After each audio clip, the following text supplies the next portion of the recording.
Bom dia, meus alunos do nono ano. Essa semana, gente, eu vou fazer uma revisão. Uma revisão dos conteúdos das semanas anteriores. Então, se alguém ainda não entendeu algum conteúdo, se tiver alguma dúvida, é o momento de rever essas dúvidas. Eu vou começar falando sobre o átomo. O átomo é a menor partícula de uma matéria, né? É uma partícula indivisível, indestrutível.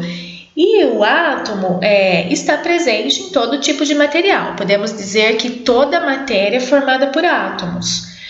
O átomo possui duas regiões. Então, no centro do átomo, chamamos de núcleo. E em volta do átomo, chamamos de eletrosfera.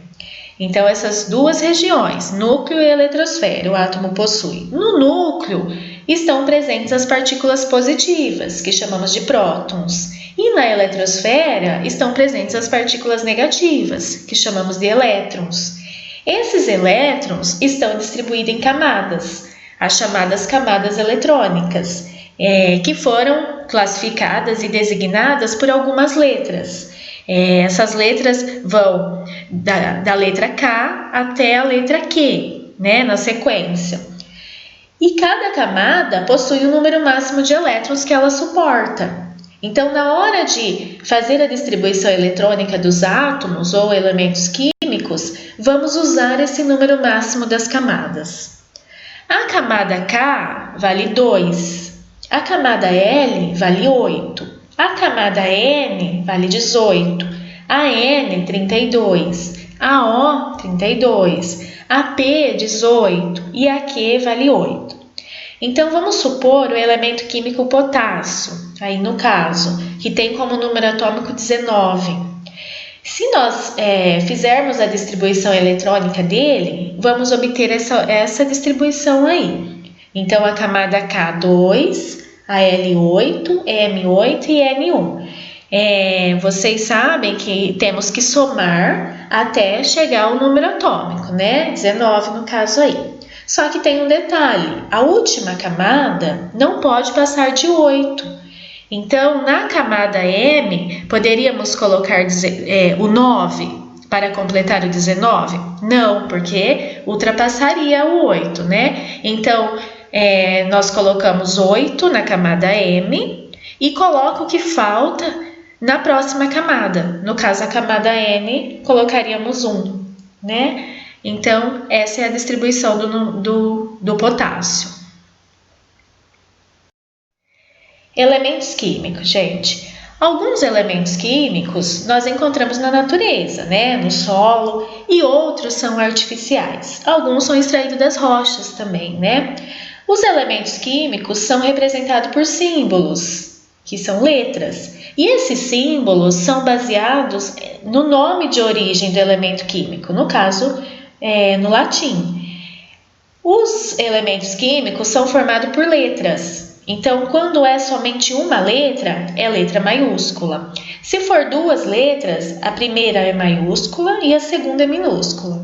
Então, por exemplo, potássio, o símbolo é K, o fósforo é P, o cloro é Cl, o hidrogênio é H e assim por diante.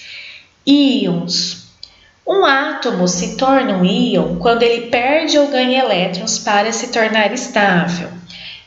Essa estabilidade é quando ele fica com 8 elétrons na última camada. Isso que significa a estabilidade dos átomos. Então, ou ele fica com 8, ou também tem a possibilidade de ficar com 2 na última camada. Então, se o átomo perder elétrons, ele fica com carga positiva e ele passa a se chamar cátion. Se ele ganhar elétrons, ele fica com carga negativa e ele passa a se chamar ânion. Então, vamos ao exemplo aqui. Para formar uma substância, no caso aqui o NaCl, que é o cloreto de sódio, é preciso que os elementos químicos se liguem, se unem através das ligações químicas, né? No caso aqui é uma ligação iônica. Então, se fizermos a distribuição eletrônica, o sódio ele tem um elétron na última camada, fazendo a distribuição eletrônica dele, né? Que ele tem 11 o número atômico dele é 11. Se fizermos a distribuição eletrônica, a última camada vai ficar com 1.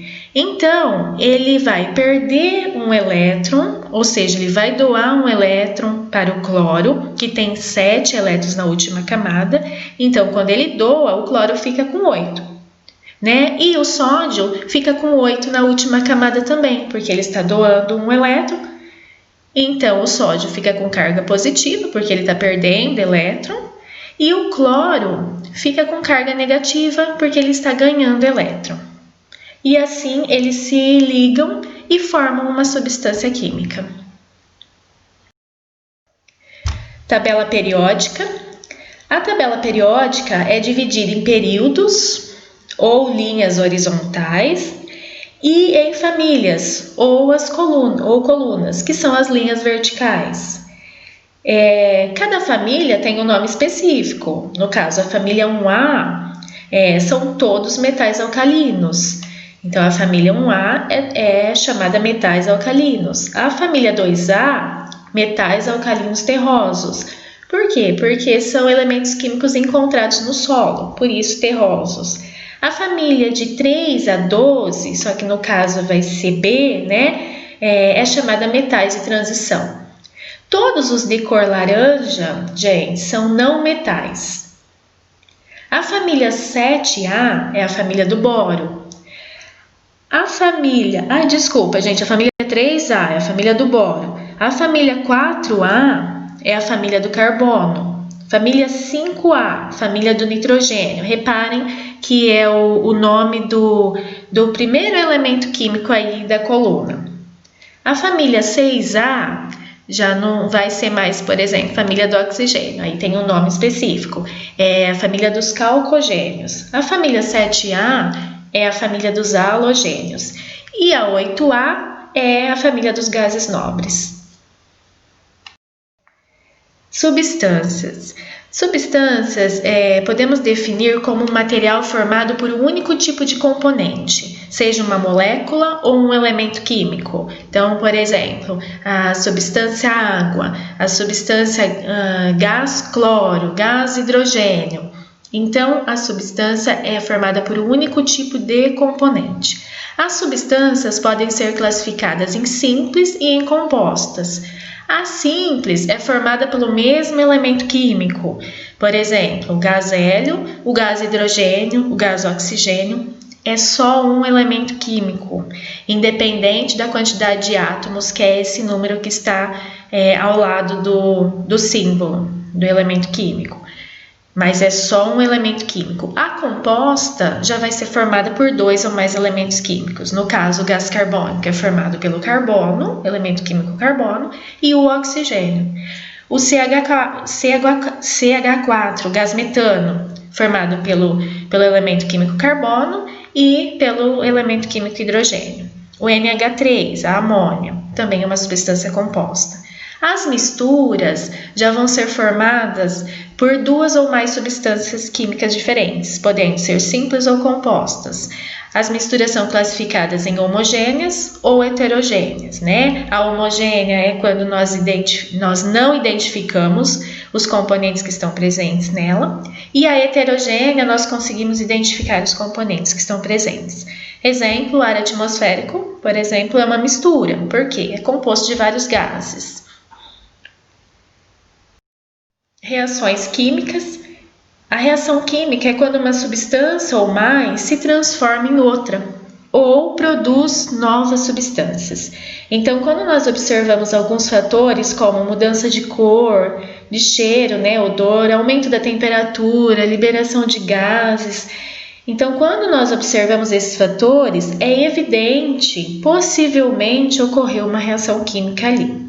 Então, a reação química é representada por uma equação química, como no exemplo aí, o enxofre mais o gás oxigênio formou o dióxido de enxofre, né, o SO2.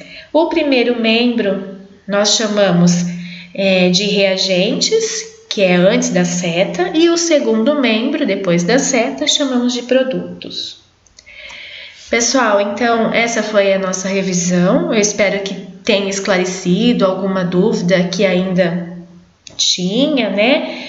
Qualquer dúvida nas atividades, me perguntem. Bom trabalho, fiquem com Deus. Bons estudos.